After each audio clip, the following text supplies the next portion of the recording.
Good evening. It's the Warrant Committee.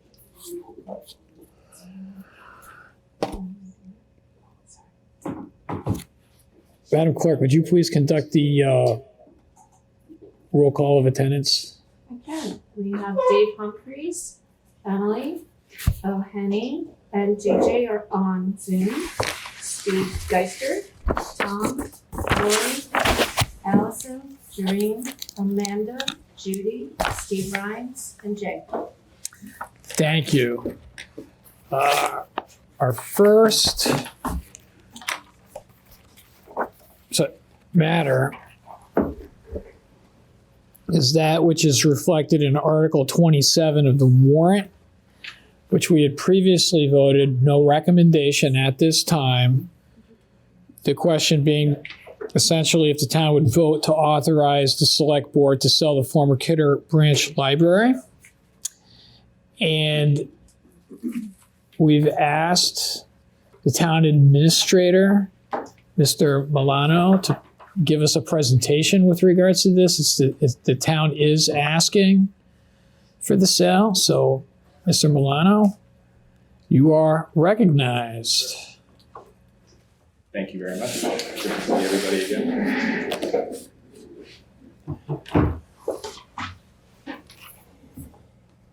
So I have a few slides that I'll run through here quickly, and then we'll be able to answer questions. Will Adamczyk and Paul Hayes from the library are here, as is Brian Sheff from Discovery Schoolhouse. So between 5 of us, I'm sure we can get to your answers. If I did that math right, 4 of us, right? Do you gentlemen want to join us now at the table? You can if you want to. It might make things easier as we proceed.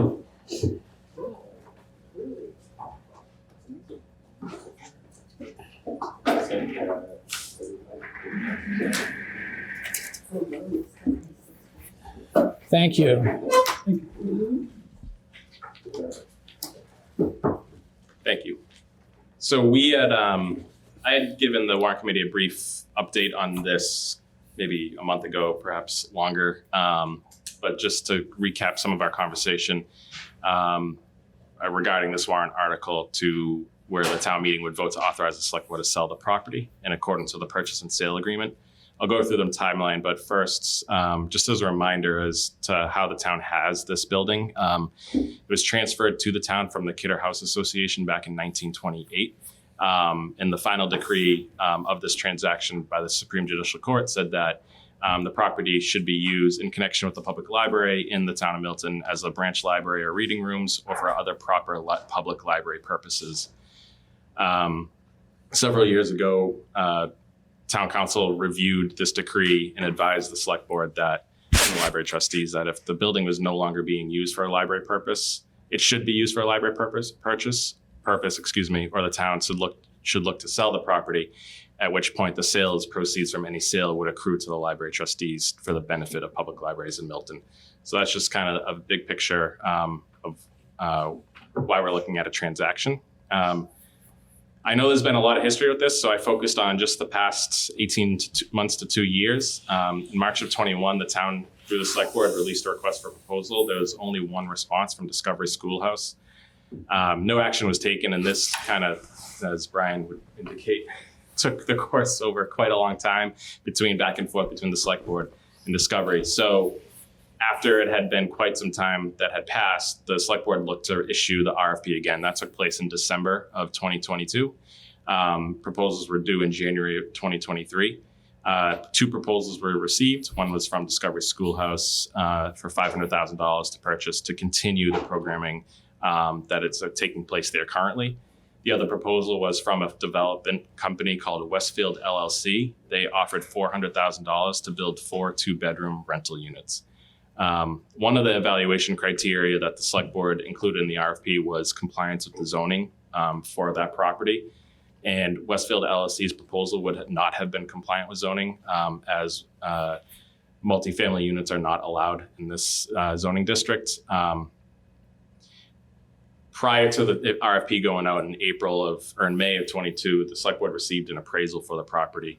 And I'll just jump ahead to that quickly, which provided a market value of about $800,000, saying that the highest and best use was subdivision of the land into 2 approval not required building lots, removing the existing structure and selling each, and having a developer then develop each lot as a single family home parcel. So when we're talking about the zoning, the appraisal that took a look said the highest and best use for the town would be for 2 single family homes rather than the 4 2-bedroom units proposed by Westfield LLC to remain compliant with zoning. So in February, the select board met and voted to rank Discovery Schoolhouse proposal as the most advantageous. That was done on a 5-0 roll call vote by the select board. And then earlier this month, the select board did approve a purchase and sale agreement that pulled together the proposal, which was the $500,000 purchase price. In their proposal to the town, Discovery Schoolhouse offered a right of first refusal if and when they look to sell the property, to give the town the first opportunity to purchase it. A right of first offer and a right of first refusal is then wrapped into the purchase and sale agreement. And so I'll just touch on that. So we use the town's typical standard purchase and sale agreement prepared by town council, Murphy, Hesse, Toomey, and Lehane. While it has been approved and we're getting signatures now, it's contingent upon approval at town meeting. Town meeting does not approve this article. The purchase and sale then has no binding power. The purchase price, as I mentioned, was what was offered by Discovery. And the right of first offer, right of first refusal is held by the town if Discovery looks to sell the building. And that would mean, so if Discovery would first have to offer it to the town of Milton, the town could accept it or not. If the town declines to purchase it, then Discovery can go out and find a different buyer at 95%, at no less than 95% of what it was offered to the town of Milton. If that is unsuccessful, and then later on down the road, they do find a buyer, the town then has a right of first refusal where Discovery has to come back to the town to say, we found a buyer at different terms. These are what they are. Do you want to buy it now? So it puts the town in the driver's seat a little bit if Discovery were to look at selling the property. That right goes to Discovery. This right of first offer and right of first refusal. If Discovery sells it, town doesn't exercise its rights, another buyer comes in, those go away. It doesn't, this right of first refusal and right of first offer doesn't run with the land. It just is between the town and Discovery, just for additional background on that. That's all I really had to just give you the oversight. There has been some questions received as to other uses of the site. The RFP did look for compliance with the current zoning district. And then I know different departments in the town have looked at it in the past, the school department being one of them. With that, you do run into the issue where the decree does control how the building can be used for a library. And also, the space is pretty small, 4,600 square feet. It's kind of a funny space for a school district the size of Milton's to take over. And if that were to be the case, then there would be substantial improvements to make it ADA accessible and everything that would be required for a public school district rather than a private owner and operator. Happy to take questions or see if anybody else here has any other comments. I know Paul and Will can speak much more to the history here and the library's needs more than I can, so I didn't want to get into that, but I'll leave it at that and we can go from there. Steve. Yeah, thank you.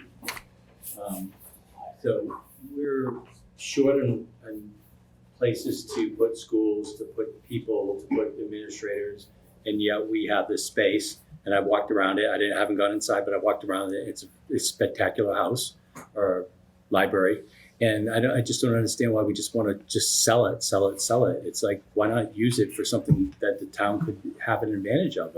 Whether it be a grammar school or administrators in there or whatever. I mean, we own it, and if we have to pay $500,000 to the, $500,000 to the town, to the library to get it, I just don't understand why we just want to keep dumping property when we don't have enough of property to run our town. Just doesn't make any sense to me. Steve, is there a question there? Why would we want to sell this property? Sorry. Okay, so was that to the town administrator? Or is that part of our conversation that we're going to have as the warrant committee in our deliberation? Steve, is that a question directed to Nick? Yeah. Okay. Yeah. Sorry. Nick, so what's the town's thought process with regards to this? It sounds like it's your position that this is in the best use at this time. Yes, that's a decision that was made before I arrived here, as you can tell from the timeline. But I can speak to having communicated with representatives from the Milton school system before, and I believe, Will, they've looked at it, I think most recently as in 2019. And it's not something that hasn't been looked at. It just doesn't meet what they view as their needs. And I don't know if you know anything beyond that. Obviously, we can't speak for Milton Public Schools leadership, but just based on conversations that we've had. Yeah, I know that the public schools looked at it multiple times, 2019 and earlier. Since then, the select board has really taken over the process, so I can't speak to that. But at the time, members of the school committee and the superintendent's office looked at it specifically for schools. And, you know, it was deemed, it was even too small for offices at that time. I think like Mr. Milano mentioned, the amount of repairs to bring it up to compliance was substantial as well. So that's my understanding of why the schools were not interested in it. Is there a report that says what it would cost to bring it up to standards? I mean, the idea of these things you people talk about and say it's this and this, but I never see numbers. I never see any reports. I never see anything that is, I mean, it's a beautiful building. It's a shame to just get rid of it for $500,000. It's like. We can circle back with you. I can circle back with the school administration and see if we have anything to that effect. But I don't know, and I don't want to speak out of turn on their behalf. Thank you. It hasn't been stated, but you're here. The library's in favor of the sale. Yes, this process has been going on since 2014. And in general, the reason that we're at this stage is because of the amount of money it would cost in order to renovate it and to use it, even just as a space as it is, without significant change. And so the board voted unanimously to go forward with the process of the sale, and that's when the town became involved to do so. So we're in 100% of the support of the sale, also in support of the idea that it would go to a current user in a way that benefits the town as well. And then most recently at the March trustees meeting, they voted specifically to support the Warrant article.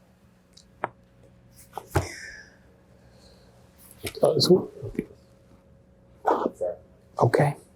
Lori? No, No, my goodness. Okay, if it would cost so much to make it usable, but it's being used now, I think I'm not understanding. I don't understand. I'm probably using the wrong terms. Can you explain? Well, I could only speak to the library part of it, and I'm not even going to speak to the repair of bringing it up to code. You know, over 10 years ago, the town of Milton decided to go to a central library and close branches, and it was not in our planning to return to a branch system. So that's part one. Part two is, even if we did return and open that as some sort of a reading room, the library could possibly find one-time money to renovate and reopen it, but there's no money in the budget to then staff that building and staff a main library. It would be a substantial cost for staffing alone to reopen a branch. But fundamentally, the town moved to a one location main library. So there was no interest in opening a branch. That's not really what I meant. I meant that when Mr. Milano was talking about use for the schools, use for the town, or you were saying use for the library, some of that bringing it up to code. I'm sorry if I'm misquoting. Is it not up to code, but it's full of preschool children? I'm sorry if I'm misunderstanding. I think that, and I'm not an architect and I don't know all these rules, but I think because Discovery Schoolhouse is a private nonprofit, we don't have quite the same requirements as a building that's owned by the town for a town use. That's my understanding, but I mean, I can tell you that the downstairs level is not accessible, wheelchair accessible. I mean, very difficult to make it so, because I've looked into it. The upstairs is. And I don't know. You see Tom, but it was Tom. Who wrote Tom, then Emily, then Amanda? Gentleman representing from the schoolhouse, I'm sorry. Brian. Sorry. Brian, there was a number of repairs that schoolhouse did to the property several years ago, correct? We've done repairs all along. So it was just general upkeep of the Mostly building? upkeep, and the town has done repairs all along as well. So the town tends to do the larger ones, we do the more routine ones. But what were some of the, can you just tell us, I forget from town meeting, there was a big presentation by schoolhouse about all the repairs that were done, including the slate roof, the new granite steps. Right, the town did the slate roof, the front granite steps.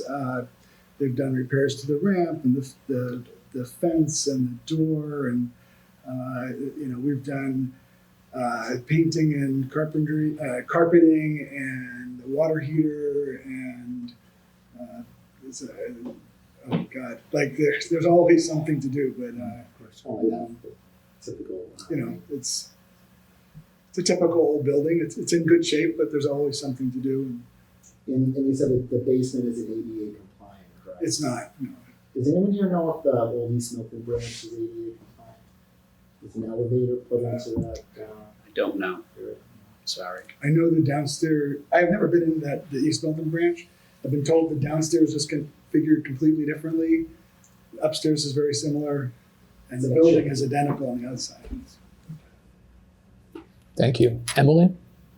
Thank you, Mr. Chair. One thing I know I've shared this before. I used to have kids who went to Discovery. I just wanted to comment on the question about kind of like how does it work for preschoolers if it doesn't, like if it's not compliant for other uses. This might be TMI, but like one thought that came to my mind in terms of how it might be appropriate is, in the basement, the lower level that's not accessible, at least in the past, that was where the 15 months and up, those children were. And so they were carried down by parents or caretakers. And then there are some other needs that are a little different. So they're not going and using the bathroom facilities. They're mostly being changed. So their needs versus an adult, if they're using it as office space in terms of bathrooms and things like that, the needs are a little bit different since just one component is younger toddlers. So I just wanted to kind of bring that perspective from having a 15-month-old who was there for a while back. Thank you. Amanda, then Allison. So I just want to understand the difference. So I know with public buildings, if it's a public or a town building, it has to be ADA compliant, correct? So it has to have, so that if it's not currently, then are you saying that those, if the town kept it, bought it, we would have to, if I understand correctly, because it's town owned or a municipal building, it would have to be ADA compliant. Is it because the Discovery Schoolhouse is a private enterprise, that's not necessary? I don't want to get too far off kind of what we can speak to and we can't, but broadly speaking, if a building exists and it's not compliant, that's okay until you start to do renovations, in which case you trip. There's a percentage of the square footage or buildable area that you start to then have to bring the entire structure into compliance.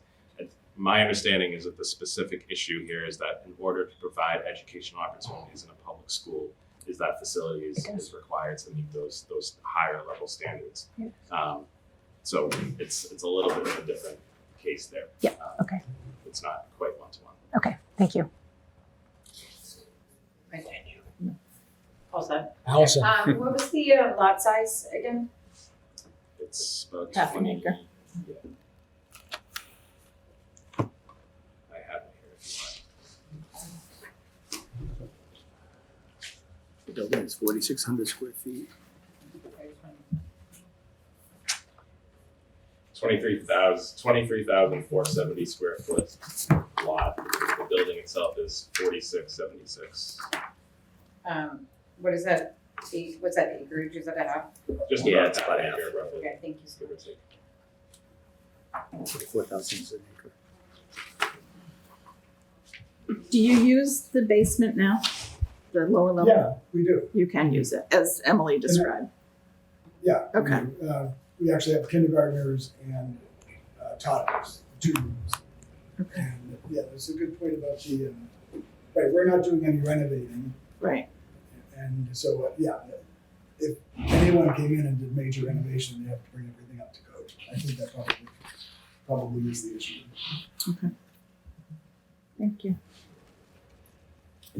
How many rooms are total in the school? I've walked around it, but I haven't So been there's inside. 2 downstairs, and then upstairs is 1 giant library. Okay. And then is it another store? No, okay, just 2 floors. Very, very high ceiling. Yeah, okay. Very nice. There's a little sort of kitchen area, Yeah. not quite kitchen area with the bathroom off of it upstairs as well. Okay, thank you. Sorry. Steve? Yes, quick question. Does the school provide vouchers for students that are? We don't provide vouchers, we accept vouchers from the, Accept vouchers. so if a family has a child care voucher from the state, then we accept that. We're the only program, I like to say this, we're the only program in town that does accept them. Right. So what I'm thinking is with the slew of 40Bs coming down the pipe, it's reasonable to think that there could be a child who would need an ADA compliant building, potentially.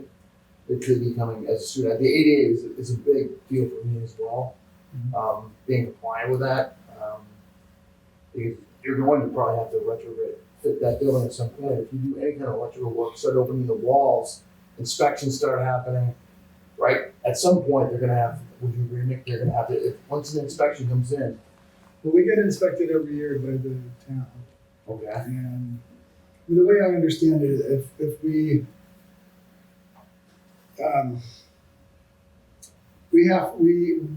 need to make sure everything's accessible unless it causes an undue hardship to the program. And if we had a program that's downstairs where it's not accessible, but we could switch it so it could be upstairs while somebody was enrolled that was, if they're, say they were in a wheelchair, then we just switch the program around and we try to make it work.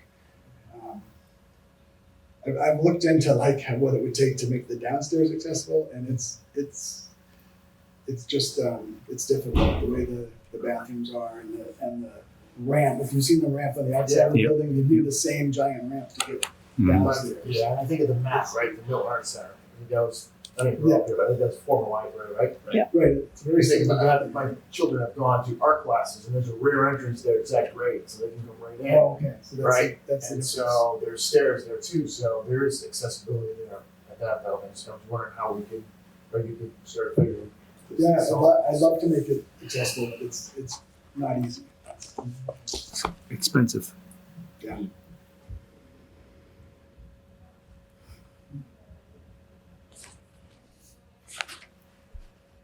How many children are at the school? We have 47 right now. We're licensed for 51, I think. 47 is enough. Right. But I'd say about 50 kids is a good number for the space. How old are they? 15 months through kindergarten. So that's 5 years old. Is there a nap time? For the teachers? Right. Nap times for the teachers. Yes. Yeah, there's nap time every day, even the kindergartners. And then we tend to get younger kindergartners who just most of them just missed the cutoff for public school. So they're with us for that year. Do you have a lot of siblings? The last few years, we have a lot. I don't know what,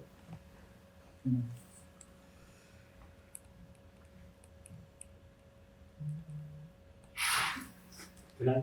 Absolutely, please. So I'm looking at the bullet points we got today, and it says that the RFP that the town put out said the town considers the building historic, does not want to demolish, wants an owner who will preserve the historic character of the property with historically minded preservation.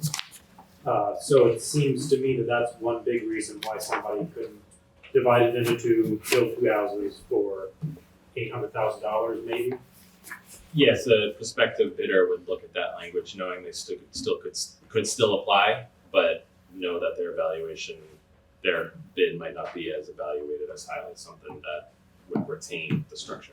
Okay, so I guess maybe this is a question that is impossible to answer, but why is that language in the RFP? And is that worth $300,000? That's Or where how about the first part? The first question. the select board had looked to retaining the structure, retaining the integrity, retaining the whatever historical value the members felt that it had, and built the RFP accordingly. And if they were looking for more of a tear down, they could have put out, you could have even just put it out for a bid. Like they were seeking proposals because they wanted the opportunity to evaluate different proposals on this criteria rather than just seek the pure highest dollar amount. Judy. But there's nothing binding to the buyer to continue to use that in a historical sense of. The zoning restricts what they could do. So Discovery Schoolhouse can operate because it's a nonprofit educational use, which is allowed in that zoning district. But Discovery couldn't turn around and decide tomorrow they wanted to be property developers and put a 6-unit building in there because that zoning district wouldn't allow it. And then if they did look to sell, there is rights that the town can retain, can buy back the property. So the follow-up being back to the original, there's nothing to prohibit this particular buyer from taking away the old look and making a new town hall look. I see you saying architecturally on the If exterior. you've been in town, you know the old Yes. building and I've seen pictures as well. yeah, right. So, but there would be nothing to retain the historic look binding on the purchaser. Correct. It's not registered as a historic structure No. or anything like that. So in essence, this, I would read that as, it's your hope that, we wouldn't get a sleek new town hall up at the Kidder.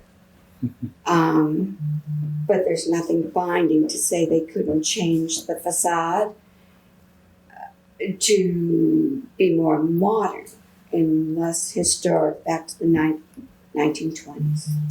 Nope. It would be a sale of the property as is. As is, and whatever you wish is just wishing. Okay, thank you. And I don't believe there's any intention to make Yeah, any changes. we love the building. Right, but if But I you, know what you're saying. There's no, right, once somebody owns it, I don't think there's right, anything. there's no, Yeah. and then say, if I could push that one place further out, you no longer would want to have Discovery Schoolhouse for a number of reasons. And now it goes into another purchase and sale. And that pushes that historic value further out. Maybe they can't develop it into, multi-units, etc. But that historic value still lessens. Because You mean the Right. power to restrict changes. Right, yeah, okay. So I understand the intent, but it becomes hopeful, not Correct. for certain. As everything is currently drafted and Correct. until this building were to appear on the National Register of Historic Buildings. Correct. That is, yeah, correct. Thank you.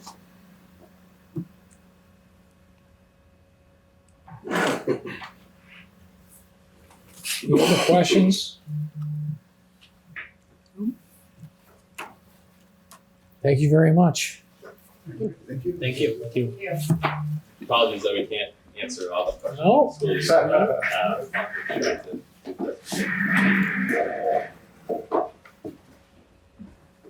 Okay, so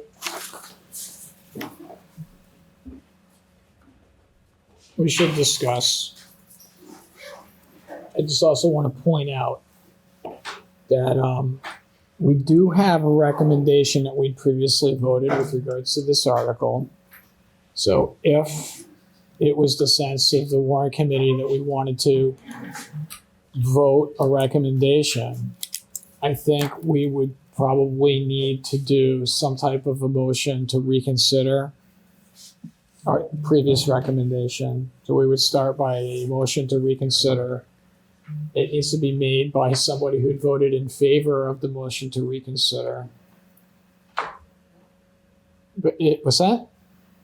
Madam Secretary could probably check, I believe it was unanimous. And if it was unanimous, then anybody could do it. And then we could go. So I just want to point that out, roadmap, right? So that being said, I would open the floor among the committee for discussion. Chairman, Steve? Can you refresh, we voted unanimously to support or not? No recommendation at this time because we didn't have Right. the Okay. P&S. I was like, I don't think we voted. Yeah, I thought I was taking crazy. I thought we verbally agreed that The perhaps You it had, wasn't. you had a vote and it was unanimous. At the time of the vote, Emily and Allison were the only ones not here, so anyone else. And Dave Benson. Right. And so it was no recommendation at this time. Because we didn't have the Because information. we didn't have it. We didn't have the P&S. Right. Perfect sense. All right. So now we have it. We do indeed. Okay. And we need to discuss it, we need to make a motion. I think that we can discuss. I'm thinking we can have a discussion. We can do whatever we want. We can discuss, right? But when it's time to make a motion, I think we have to reopen. We have to reconsider our previous. Then, So I make a motion to reconsider. okay, Steve has made a motion to Second. reconsider. Amanda has seconded. Do we want to have discussion on the motion to reconsider? Hearing no discussion of the motion. Judy, Go really fast, what's that? go really fast. We That's were okay. going really fast. I wasn't looking to stay here Until- all night, so you know, I rule you I'm out. with you. That's out of order. Okay, so Oh, I'm anyway. sorry. Oh, gee whiz. It actually was. Okay, so the motion is to reconsider. It was made by Steve, seconded by Amanda. Madam Clerk, would you please conduct a roll call vote? What? To reconsider. Just to reconsider. Just to reconsider. Oh, Yeah.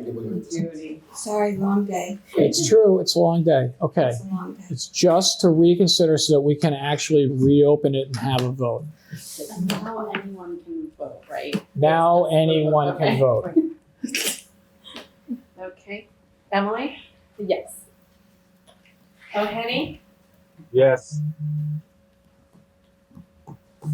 Oh, Hannah, you're muted. Yes. Can't hear you. Yes. We'll come back. JJ?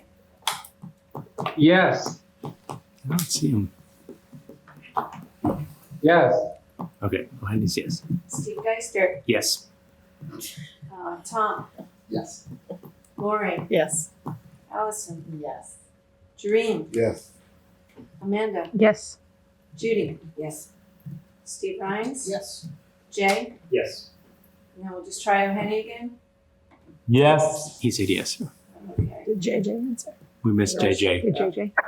JJ said yes. Yes. Okay, so the motion to reconsider Article 27 has carried. So we are in the process of reconsidering Article 27. Would we like to have discussion with regards to the proposed sale of the Kidder Branch Library? Steve? Yes. So I think we're in such a dire straits of space. You know, we're selling all this space we have. Why? I don't understand it. Let's not sell it right now. And I'm not against the school that's there now. Let them continue what they're doing. But it may make more sense for us to evaluate what potentially we could use with that going forward. Whether it be a grammar school, whether it be administrators for the teachers, whatever it be. But I think giving away versus selling the space we have, and we're complaining about doing land swaps and everything. So I'm against it. Thank you. Tom? Just to follow up on, I guess, kind of what Steve just said, and I think I benefit from this comment, I think, because we've kind of gone through the whole budget process, and we really talked about a lot of different issues in the town. Budgets and everything, but like we're talking about land here, and we talked about farm property, and I think what a great idea we all thought that was.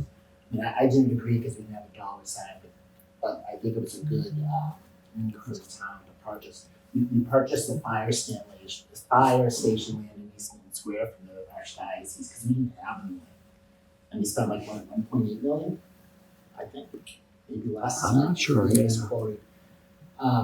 Now of course we talked about the land property and all that stuff, and we've been really focused on like the schools and the uses of it. But and Discovery Schoolhouse is great, and I think last time we spoke about this early on in our process as the warrant committee, and I spoke very highly of them, and people spoke out their personal experiences.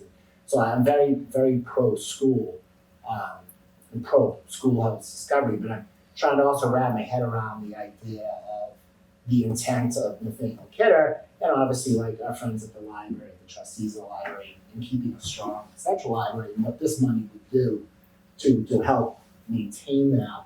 And I love the libraries, the library, and but we've been really focused, I think, and please correct me, like, and I said it too, like, why can't Tucker use it? Why can't the schools? This, and we've been really focused on school use, but why do we have to be focused on school use? And I know that, this is a little bit different take, but I'm also focused on the intent of the trust, like I said. And I've said this about other issues, about how we should respect the intent of whomever or whatever we're dealing with and honor that. And I think, yes, it's kind of in a tough spot because the will is the will. It says we got to get rid of it if it's not a library. But I'm also concerned, and Jay raised a point when we discussed this a while back. I remember, like, should we be doing this? Should we be selling land when we're so land strapped? But I look at the intent. So I say we got to get rid of it. Why doesn't the town buy it? Yeah. Why don't we buy it for $500,000? Give the $500,000 to the library. What a great idea. Give the $500,000 to the library. We continue with the intent of the trust, so we honor that, and maybe we can rent it to Schoolhouse for the next 2, 5, 10 years, and we can figure out what to do with it then. We keep the land, the library gets money, and Schoolhouse can stay. Yep. And this is probably late in the game, but let's not focus on it. And the schools are important, but we've been focused on why don't we just figure it out and keep the land and help out? And we can help Schoolhouse out for however long that takes. So I don't know. And that's kind of, that's, and I don't know how the budget would go, but I've learned about the free cash and other Yeah, a lot of money. And I'm sure we could figure it out, but that's just what I was thinking about. And I think I've experienced, just from my experience through this entire community process, in touching on so many things that we're all concerned about. Some for and some against, and you have some different opinions on the issue, but I don't know, I think it's maybe an idea that town could consider. Thank you, Tom. Oh, thank you. So the order is Emily, Alice, and Judy. Emily. I think one thing that came to mind, because I think, I don't want to put words into anyone's mouth, but I think in the past Discovery was happy to keep leasing, but something that became an issue is the town received guidance from the state that were in violation of the terms of the gift of the property, that it either had to be used as a library or it had to be sold. So if the town keeps it, like, we continue to be in violation, right? So like, unless. Can I clarify? What I meant was we buy it from the trustees and it comes in municipal building. And we kind of take it out of the library's purview. Sorry. Mm-hmm. Oh, I just mean I feel like the town has been in because the guidance was received a little while ago, that is it an issue that the town's continuing to hold the property and use it in a way, because the town's not really supposed to be leasing it, that it's either supposed to be library or sell. So I just worry about the town continuing to keep it in the current state, because it would take time that, like, we can't just sell it to the town at this time, I don't think. So that would be a somewhat lengthy process, I would imagine. I didn't see that anywhere in what I've read. Yeah, the state had provided guidance, this is going back a bit, On the top. like some years, that the town wasn't supposed to be leasing it for another use, that the restrictions were that it was either public library or to be sold with the proceeds benefiting the library, I thought. Mm-hmm. It's in here. Steve, you reference, Sorry. Okay, I didn't see that. well, we're discussing that. Steve, you found something with regards to that? well, you sent out this flyer today, I'm not sure who wrote this, but if you look at bullet 2, sub-bullet D, and F, it addresses that, where it talks specifically about how the select board engages the Attorney General's office. Leasing does not satisfy the terms of the trust. Goes on to talk about continuing to hold properties in violation of the terms of the trust and contrary to the legal opinion of the Attorney General's office. Mhm. That's what you shared with us today. Yeah, but it doesn't say it can't be sold to the town. All right. Tom, So when I propose that, I kind of am making a lot of assumptions. I think, and I can be corrected by anybody, the trust owns it as an entity, a freestanding entity, and they would sell it to the town. Yep. So it would simply become from a library to a municipal building. Right.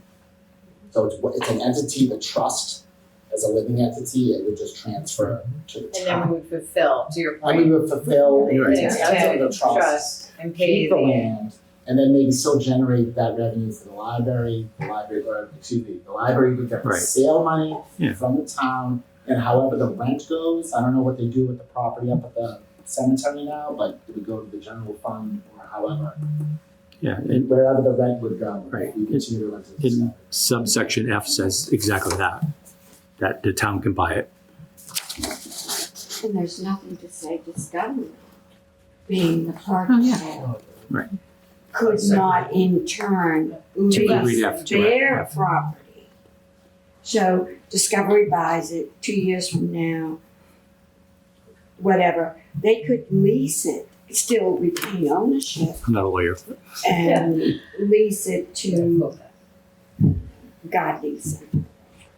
Take something. So that could be the same for the town. Being a purchaser, we can't just be a renter because we would be in violation of the terms of the trust. But once we're just another buyer, we then could engage in a lease agreement with the current tenant or another tenant, if that came to be. Allison is next. Oh, Allison, I'm Oh, sorry. no, all great points. I fully support Tom's idea in regards to, and touching on a few other things. We desire land, and so the appraisals are already over the value. So financially, it's in the best interest of the town, I believe, to buy it, because it's already appraised higher than what it's worth. So even if we were to hold on to it and sell it to, as we see fit, we would still make money off of it. So again, I just think that to be fiscally responsible, it would be, and we had a great amount of free cash, we could figure out how to use that and really come away with something. We've lost opportunities, and I bring up Hoosick, and Hoosick's a ginormous building. And so the last time they went in there was 2019 to look at the space. And we've obviously seen some increase of need. So I think we would be doing a disservice to the town to not hold on to it. And so I think I would be in favor of the town, and my recommendation would be to buy it and whether it's rented back until we decide, but I think it's in the best interest for us to look at it for a school purpose or administration building. It's so close to Tucker, and I know we would have to do renovations, but it would be a small comparison to what we would be able to do with it. And in worst case too, we sell it and make some money off of it. I mean, that's my recommendation. Thank you. Lori. I was just going to comment that the owner is the Town of Milton Library, and I'm not sure if it's the library trustees or the library, or if they're one and the same. But I think the intent, back to Emily, your point was that, I mean, part of the intent of the will was to make the library whole, because if it wasn't going to be used as a library, we had to sell it. So, and then the library benefits, so the library would be benefiting. So I'm not a lawyer either, but. Amanda. I fully understand the need that we've talked about for town land. I guess I just wonder, given that it looks like they've reached that so if it were purchased by the town, it sounds like the town or whomever reached out to a number of entities within the town and there was no interest in it. So I wonder if we're spending money for a building that nobody within the town has a need for. And I guess the two other points are, if the town were to use it, I just worry about there's the cost to purchase it, but then to renovate it from being a two rooms downstairs and one big room upstairs, in order to renovate it to make it useful for the town. I would be concerned about the cost of that. And then finally, I just would need to understand if it was appraised at 800. I understand that Discovery, the PNS is for 500, but if it's appraised at 800, what would that mean the town would be? What would we have to purchase it for? Would it have to be the appraised value, or would it have to come in at the same rate that Discovery is? So I feel like there's that short-term cost that we're talking about, which I understand. Actually, I wanted to throw in one more thing, but I worry about the long-term cost. And finally, the last thing I'll say is I do think there's a lot of value in the fact that this is a school that it's the only school, the only preschool in town that does support, that takes vouchers, which I think is an important piece to support other people within the community who might not otherwise be able to give their kids that education or that support. So, Is Judy, then Jay, then Steve.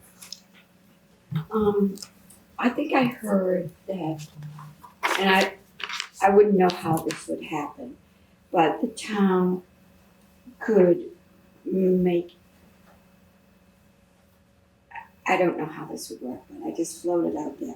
The town wouldn't have to, on the purchase of this Kidder property, wouldn't have to perhaps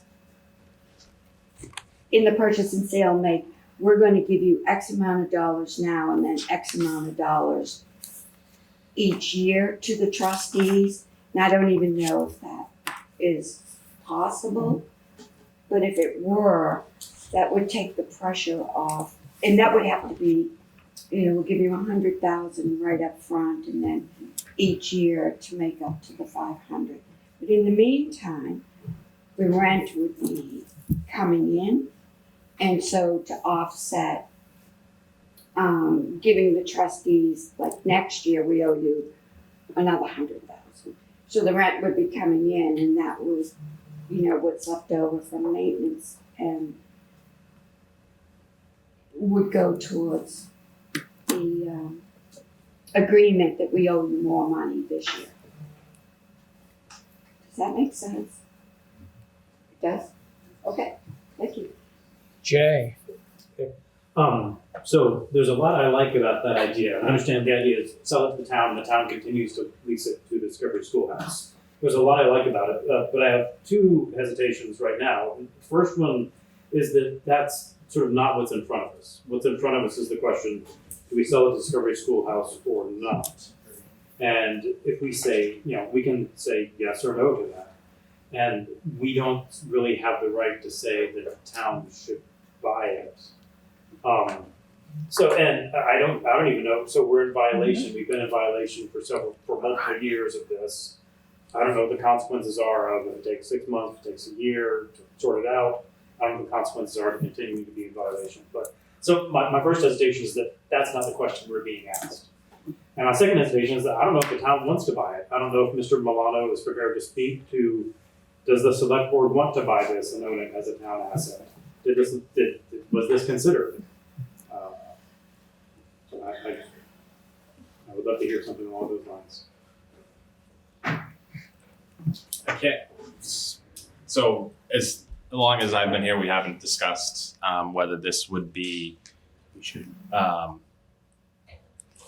There aren't any pressing space needs at this moment that I would say that make a definite one-to-one connection.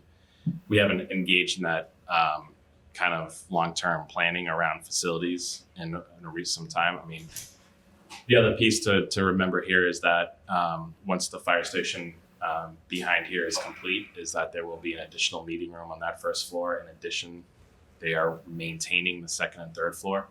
So that presents an opportunity as well as challenge in terms of financial, what would we do with that? But there is potential space freeing up across the town facilities that we would need to have a long-term plan for. So right now I can't speak to some immediate dire need. It's more space better than less space, of course. But yeah, we have not identified or had conversations about this location as a place to go. If I can clarify, I think the idea is that the town would buy the property and continue to lease it to Discovery Schoolhouse, not use it as, that's what I understand the proposal was.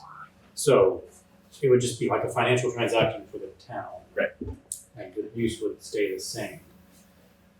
So you say we don't have town needs for that, so but we'll work with the town. I thought you were going in a direction of if the town did buy it. So I answered a different if the question. town buys it and continues to lease it to Discovery Schoolhouse for the next decade. Mm-hmm. Was that discussed at all? Do you know? I don't think any party here was really necessarily looking to go down the road of a sale if it wasn't required. And I think that's capturing, I think all parties, as far as I understand, were content with kind of the status quo. The move to push to sell was in reference to the decree and making sure we adhere to that. So to answer your question, I don't think that would be, it wasn't necessarily discussed with whether we should continue it, but I also don't think there was anybody looking to sell just to sell it, other than that it would get the library a big deposit of cash that would then be able to be used as a endowment fund going forward. So I think there is merits to that piece of it. Nick, can I ask you a question? Have you seen how town planner and planning board handle land use? Have you discussed with them? It sounds like there hasn't been any recent discussion since you've been of this use of this property, seeing how they manage land use. Yeah, my understanding is this was not, there wasn't a conversation as far as I know with the planning board in particular. So we haven't had any opinions from them. It's not to my knowledge. Okay, thank you. Yeah, thank you. So what I read today was the last time that the town looked at this property was 2017, which is a long time ago, and decided we didn't want it for the school, we didn't want it for the fire department, we wanted it for the police department, didn't want it for the town.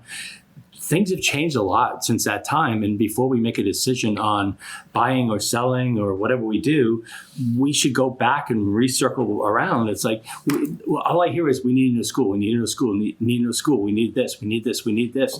That's a piece of property for $500,000 we could buy, and from what I can tell, it's good property. Maybe we do it for administration, maybe we put preschool in there, whatever we do. I think it's just ridiculous that we don't relook at it, because 2017 is a long time ago and things have changed significantly. The amount of kids in our schools have changed and everything else has changed in town. Let's go back and be sensible and go back, look at it again, and just don't make a decision tomorrow to sell the property. Right. I also have a concern with the protocols of those who are in place. We have elected officials like the planning board and the town planner who look at the town use of land, and they haven't offered us any recommendation or opinion. Right. And that to me is concerning. So just in terms of town departmental use, we wouldn't look to the planning director or the planning board for Land whether use. the land use certainly Yeah, decides on it's it. land use, yeah, no, Yes. thank you, no, I understand, but the land use. But all I hear in this town is we complain about we have no space, we have no buildings, we have no space, we have no buildings, and we have a building and we're gonna sell it for $500,000 and lose it. So let's think about it a little bit before we do that.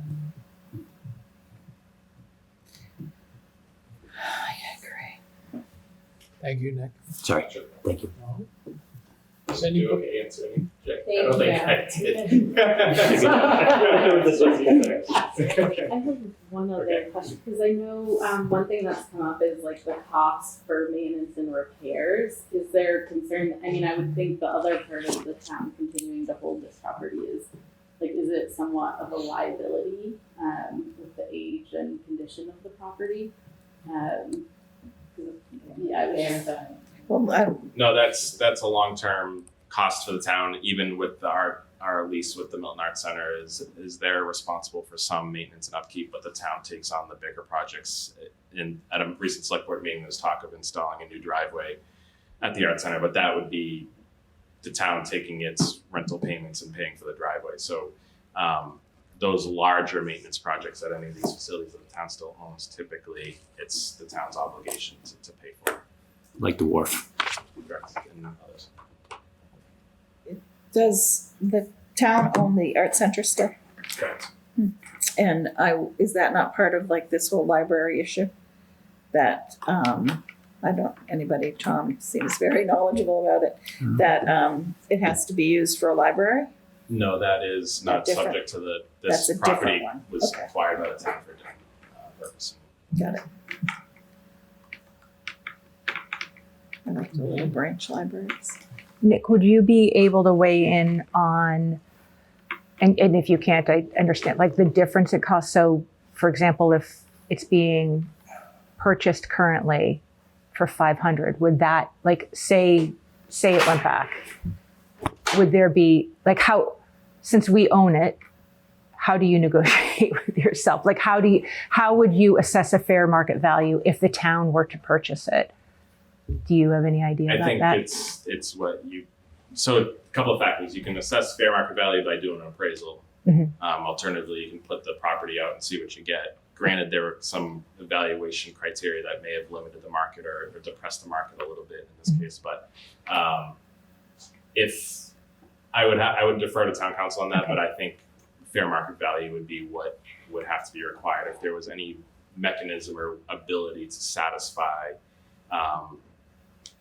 the Supreme Judicial Court's decree in order for the town of Milton under the select board to own and control that facility. I can't speak to that, but I imagine it would have to start with a payment at fair market value.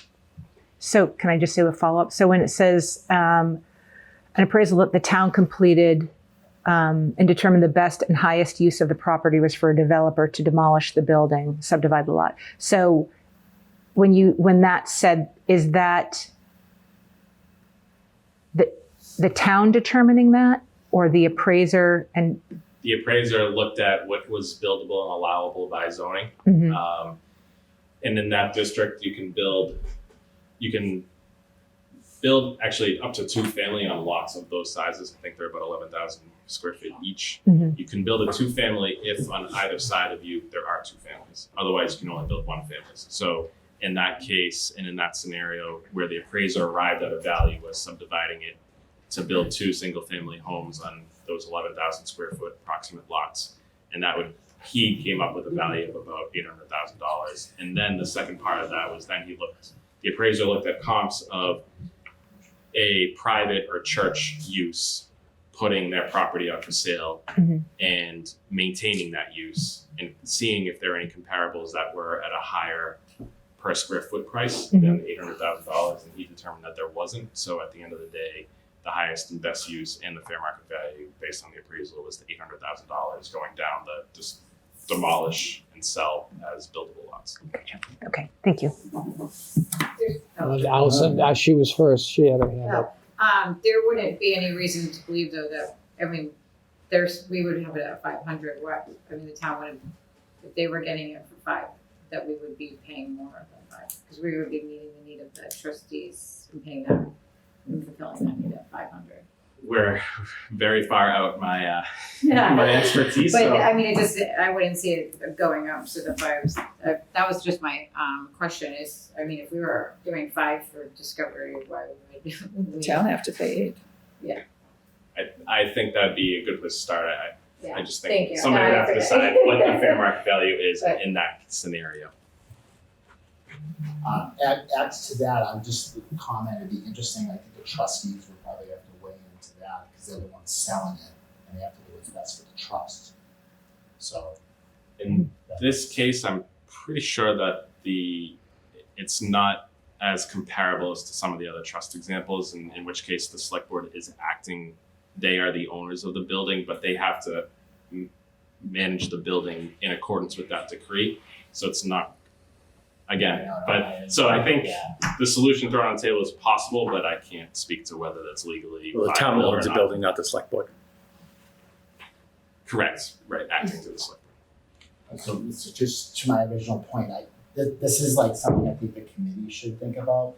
And if you go in a time machine and you go forward and you have an MBTA community and that's zoned within MBTA communities, that changes the game for that parcel tremendously. That's correct. Right in that Mattapan Station, right near Capon Street. Yeah. You know, changes the value dramatically. And I'm saying, you know, that's a big discussion down the road, right? But just if you think about it that way, it could really change how a person or a company may look at that property and its value. Yeah, that's future, but that's not It what is we're future, deciding but- today. No, but it's, like I said, like, this is just something that I just popped into my head, like, Yeah, what if no, there no. is a dramatic change in Yeah. zoning in town? Yeah. And I'm not saying, but it's something that you should just think about. What could be coming down?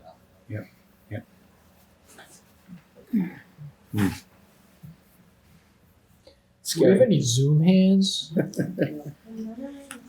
No. Anybody else? Emily, let's go to Zoom hands. Oh, Henny? Can you guys hear me? Yes. Okay. So just one thought. I appreciate the thoughts, and this is a land-starved town, as we know, and I do believe that land is the most precious resource, and so we should be thinking about ways to retain land where possible. So I'm generally in agreement with that sense of thinking in places where it makes sense.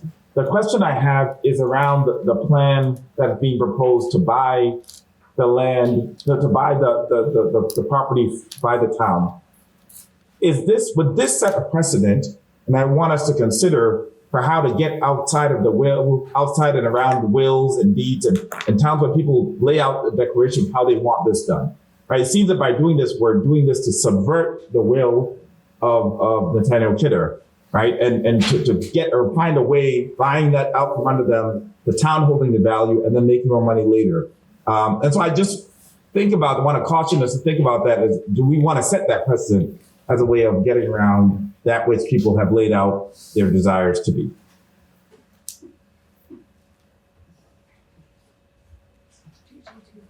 JJ. I think I agree with Tom's idea and plan. I'd love to see it be bought by the town. I just worry about the logistics of making that happen, and if the money is there, and if it will happen as quickly as it needs to happen in order to avoid, the judicial system saying that we're violating the law and that it's not going to work. That's all I worry about, really. That's it. Hold on, I think it was Emily and then Steve. I get the desire because it is like we need space for things. I think like on the face of it, it seems like this opportunity, but it is like Mr. Milano said, it's kind of weird property. Like it looks beautiful, but it's not that big. It's a half an acre, whereas I know for the schools, although that's not the only area that needs space necessarily. although it sounds like there weren't other like big office needs, especially given that there might be more space soon. But I think it's kind of telling that like I think 3 RFPs were put out and only one time did someone else respond, and they responded with less. Like there's and land is so scarce that I think it's telling that there was little interest from other people as well, because it is a weird space and like what it works for. Again, like some of the reasons why I think it works for like a preschool and for like the toddler room wouldn't translate well to other purposes. And it's just pretty narrow, it's pretty small. It's a beautiful building, but to be used for other purposes, I think would have to fundamentally change. And I think it works well for what it's used for right now. And I think there's a reason why people have looked and not been interested. So I move to vote for or against this. Okay. To that, Sorry. I don't want to cut your book, but I have a question regarding a motion like that. Could we put a motion in to defer it back to planning board for a question on opinion for recommendation for town land use? It's okay. Yeah. No problem. All right, Nick.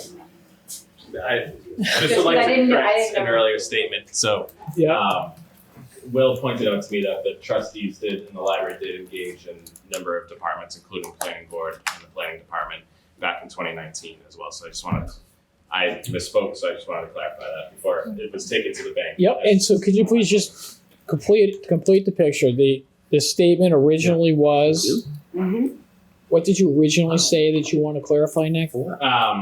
Allison had asked if the planning board was consulted and the planning department was consulted, and I had said, to my knowledge, no, but Will did correct that is incorrect. And so they were consulted, and then is it safe to Really? Yes. Okay. 19? And is it safe to assume that as a result of the consultation, that they showed no interest in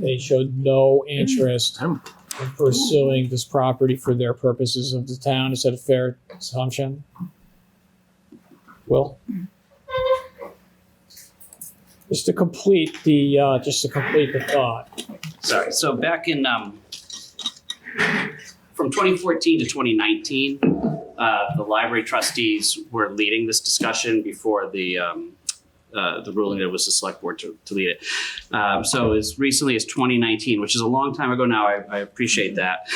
The trustees worked with and had tours of the building with members of the select board, the town administrator, the town planner, the planning board, the master planning committee, Folks, listen. the parks department, the school department, the building commissioner, and members of the historical commission.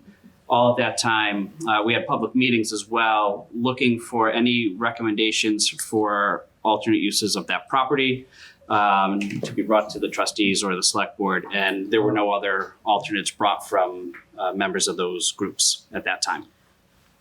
Does that clarify? And what year was that? 19 was the most recent year. Thank you. Sorry. So. Okay. Allison? I just, I guess I don't understand why, if it was done in 2019, and they reviewed it, why this article then, so we're 4 years later. So like, I'm curious, like, I could see if we were doing 2019 and then the article came right after, and then you're like, oh, okay, like, they go hand in hand. Like, they looked at it, they didn't have a recommendation. But now we're like 4 years later, and we have a new administrator, we have who has not seen or waiting, a new town planner, new planning board, so I'm just wondering if it's possible to go back and ask for a recommendation before this article. I agree. For land, like, because those are the people that I would want to hear. So the article is put, I have you on the list. I only have one small thing to say. I have you on the list. Lori gets to go first. Okay, Lori, you can go first.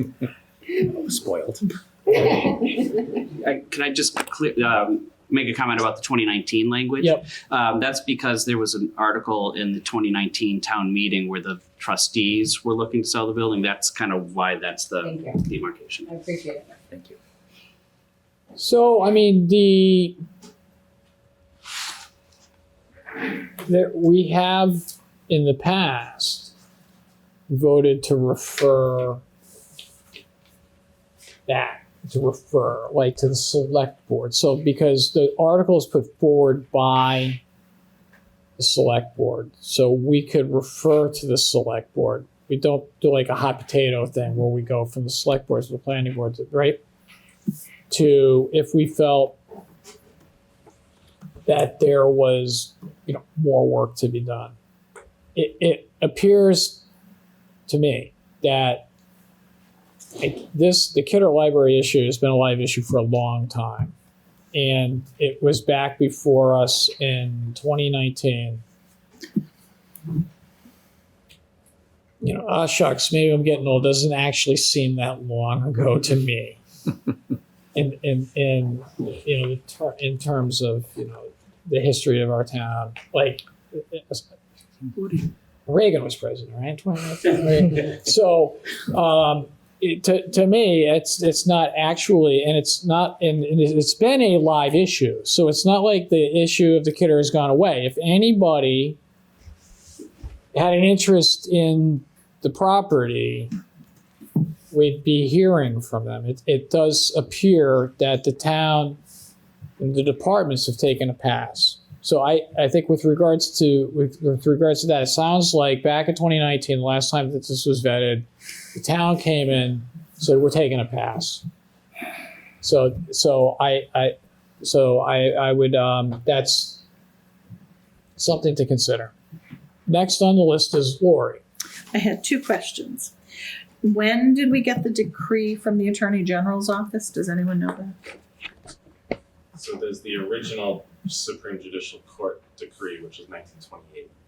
But we went back to the Attorney General. This says I was born then. the Select Board requested an opinion. I have a town opinion from Town Council Murphy Essing and Toomey Lahane from 2020. Okay.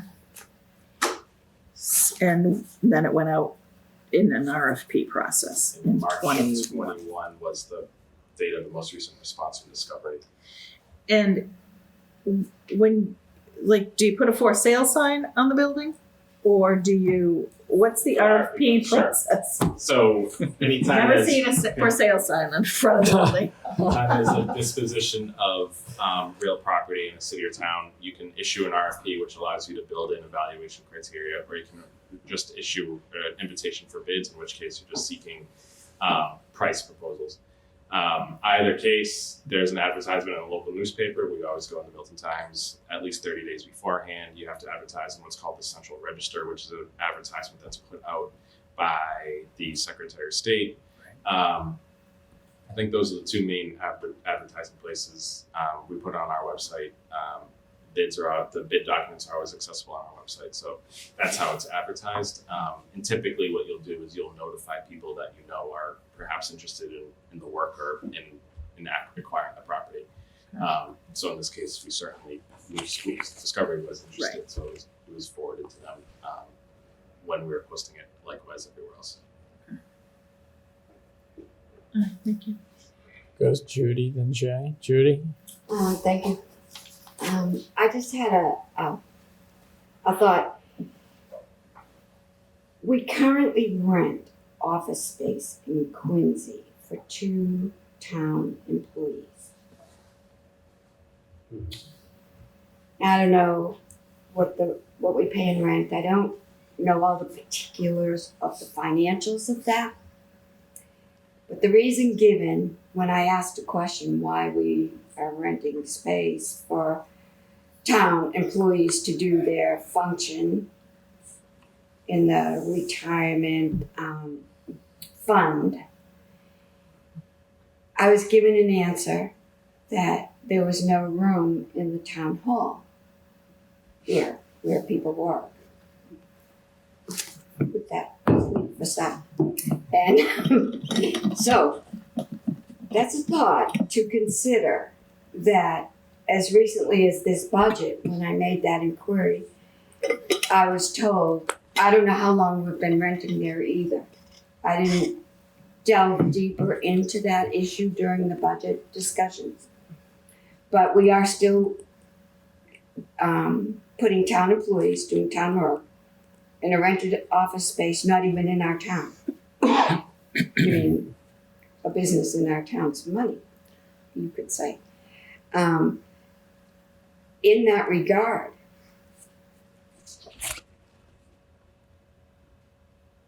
I'm not saying we want to put these town employees into the kidder today.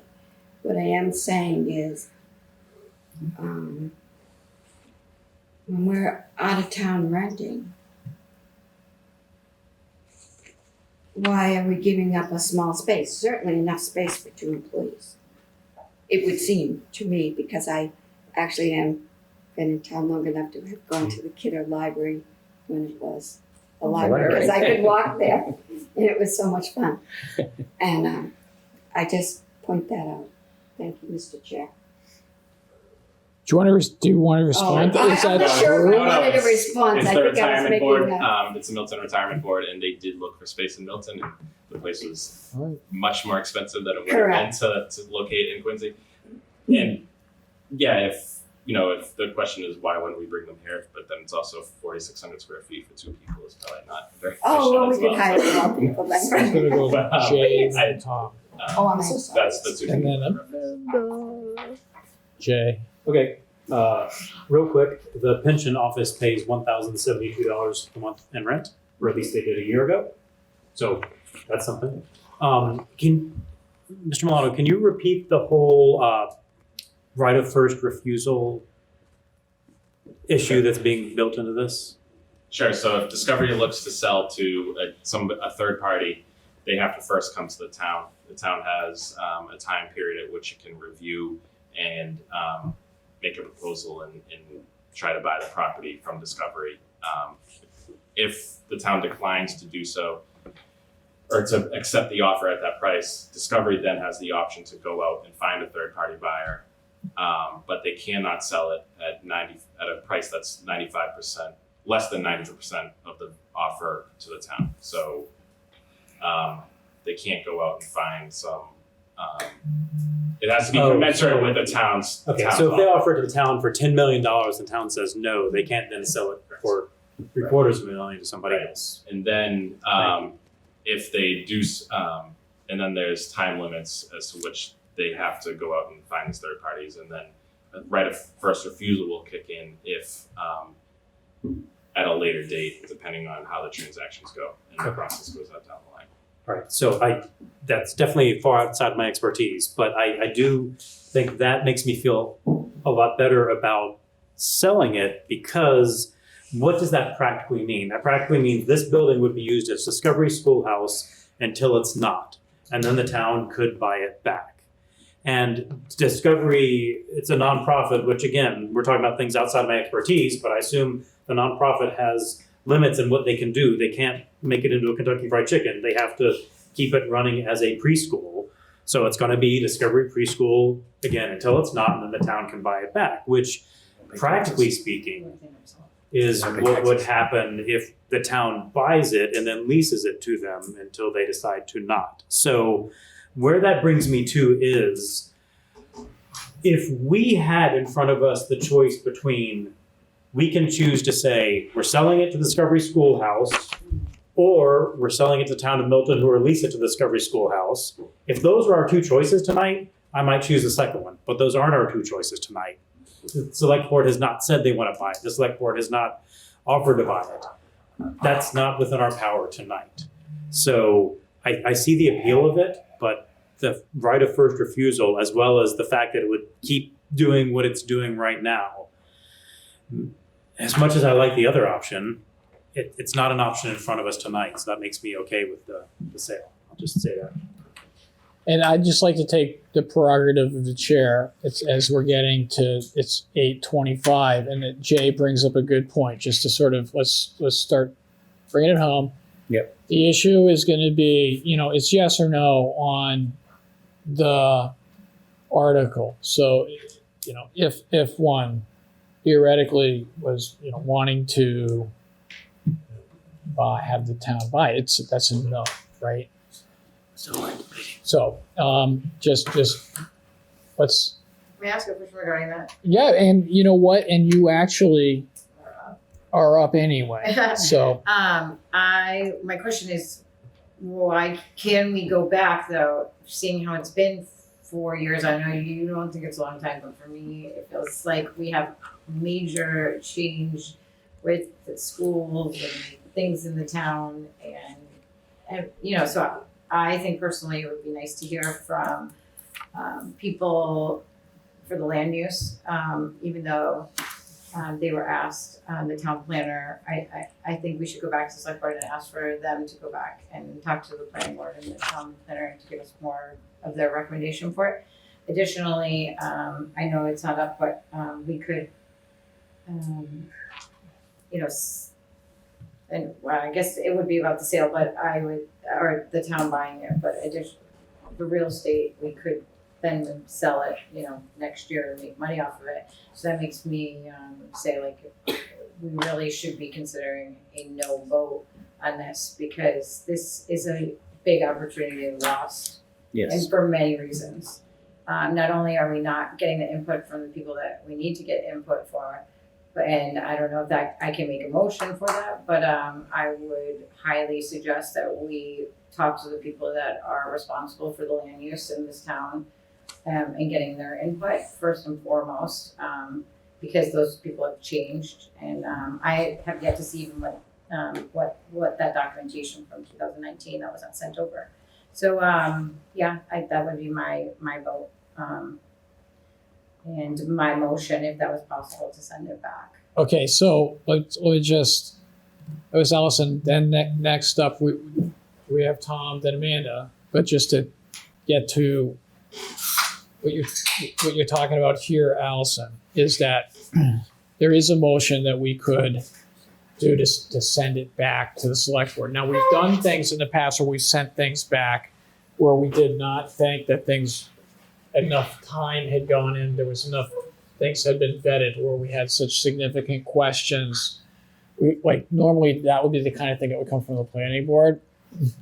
In this situation that we're in, where Kidder's been a live issue for years, the select board, the players were brought in at least in 2019. The select board has gone through I would suggest a multi-month negotiation process resulting in a P&S. So you brought up a couple possible motions. One would be the motion to refer back. My sense is that, refer it back to do more work and vetting after they've gone through all of this process to come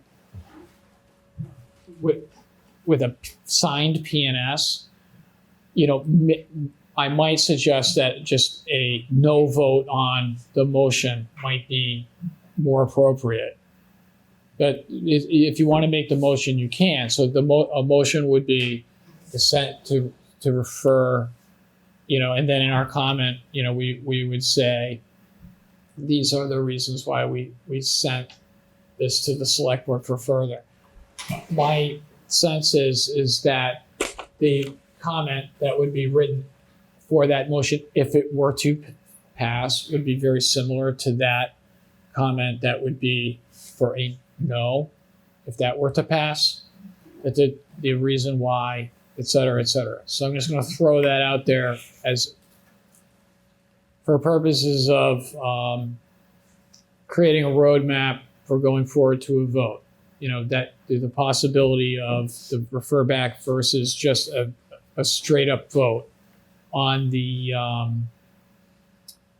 to the article. Now, next is I had Tom, then Amanda, and Jay, did I see your hand up? Yeah. So Tom? Yeah, just going off of what Judy and Jay said, just about the pension, renting for the pension and renting for their time aboard, just an expanding town. you know, the 40B developments, and these are communities we don't know what the future's gonna hold. And that could be a very valuable space in the future. So I just think it's kind of dumb to know all of this, but sorry. And I don't know if Nick could answer this, but so say the proposal, or there was some suggestion that the town purchase the land. Can you explain what the process for that would be? Because is it the select board who would decide that they want to purchase it, in which case the select board is the one making the recommendation to sell it? So I just don't understand if they wanted to, it just feels like if the select board's inclination was to buy it, then they would have made a proposal to purchase it. And so, but maybe I'm not understanding the process. It's an interesting one. I would check with town council and circle back with you. Okay. But I would have to get back to you, but I'm sure if it's possible as a solution, then you could lay out how that process might look. He town council? Okay. Yeah. Okay. I can't for you right now. Okay, I'm just trying to understand how it would work if that were if that was what went back. Yeah, it's a little bit easier in the comparison with the Governor Stoughton trustees because the select board is specifically in that role and identified as the trustees for it. I don't know if that's the case here, and there's interplay. They wear their trustees hat one day, then their select board hat the other day. So that would be the easiest kind of comparison to look at, but I don't know if that's the case how this is set up as well. So okay. I can check with them and we'll circle back. Okay, that's fine. Thank you. Thank you. Jay's next. Yeah, I feel like we caught Mr. Milano off guard with our idea of going this direction. I would feel a whole lot better with the decision one way or the other if we heard from the select board, yeah, that's a really good idea, we'll consider buying it. Or no, we thought about it and the answer is no, or from town council or something. So I don't know if this body could, if we could get some answers in the next few days and this body could meet maybe on Thursday and have a recommendation, or, you know, we're meeting before town meeting Monday and Tuesday. I don't want to procrastinate more than we have to. I would just feel a lot better one way or the other if I heard from the select board, yeah, great idea, let's do it, or no, terrible idea, and here's why. So I think I'm sort of proposing to this body that we not have a binding vote tonight. That's not really a motion. I don't know what it is. It's a suggestion. It's a table. Oh, maybe it is. Continue my motion. I want to vote on it tonight. I don't want to have another meeting and whatever. I know what I feel, and I think everybody in the room probably does, and maybe not you, but everybody else I think does. I don't. So I don't. this has been going on for long years. If it tables, it would have to be to a temporary table to a specific date, Mr. Chair. Well, yeah, I think, well, not necessarily, but town meeting is Next Monday. Monday, and then we have a 48-hour notice requirement. So if we were to, the earliest we could meet. Thursday is the select board. That's where I was going to go. The logistics of the select board meeting wouldn't has we have been planning a board challenge anyway. Well, I don't know if they would have to meet. No, I know, and I was just going to say that I could speak to the members and convey, but the board will be changing slightly or more than slightly in composition after tomorrow. So Oh, right. So Yeah. so let's I can't guarantee when I'd be able to get a very clear answer from some of the members. let's just. And I would want. I just want to be transparent about that. Then the select board. So does anybody want to second my? can you, what is your motion? My motion is to vote on the To support? support or against. Motion to vote on. Does it have to be phrased? You're voting to recommend that they Yeah. support or do not support?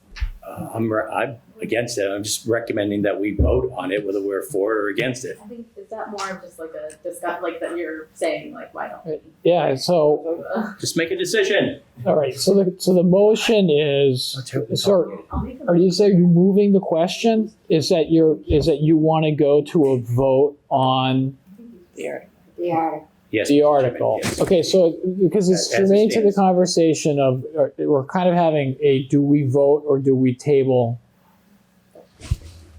vote right Well, now. if you vote no, then you're tabling it. No.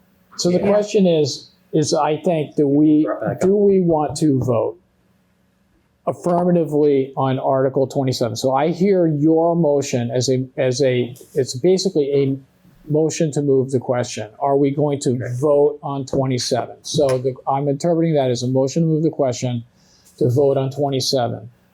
Is there a second to move the question to vote on 27?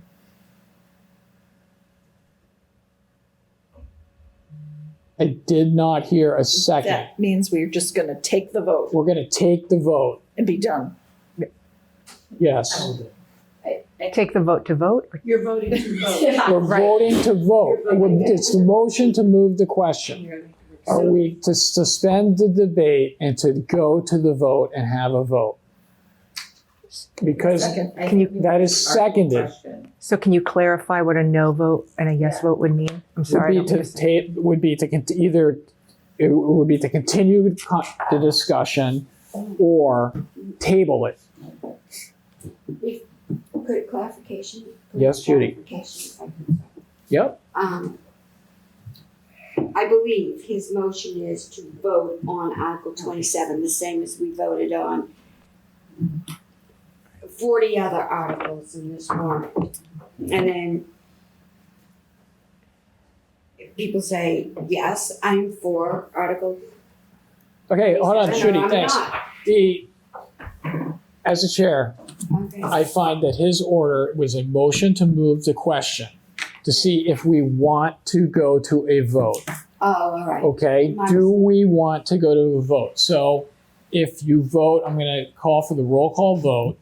If you vote yes, then we will move to a vote on the article. Okay. Okay, if you vote yes, we're going to move to a vote on the article.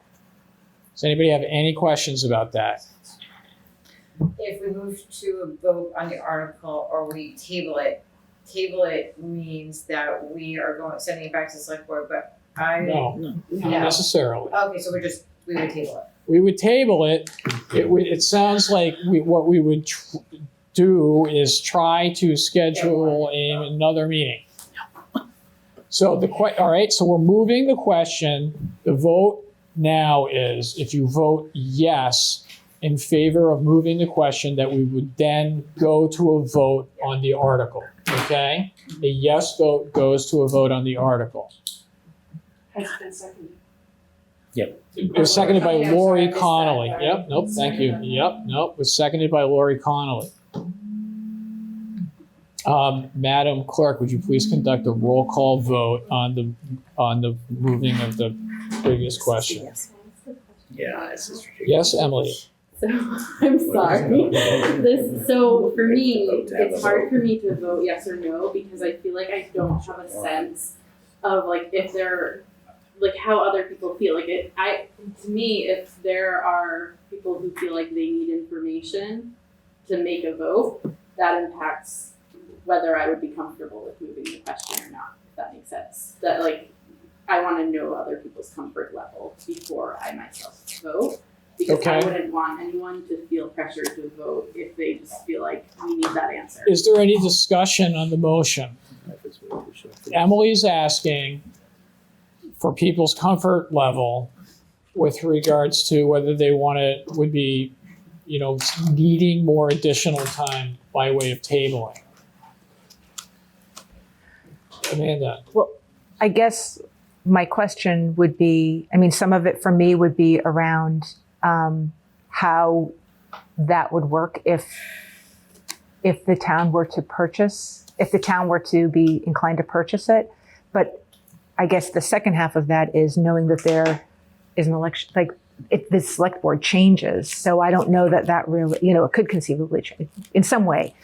So I don't know how, you know what I mean? Like, I don't know, then it's new people. So I guess that would be the outstanding issue for me, but I don't know that would get answered. So I don't know if that made any sense.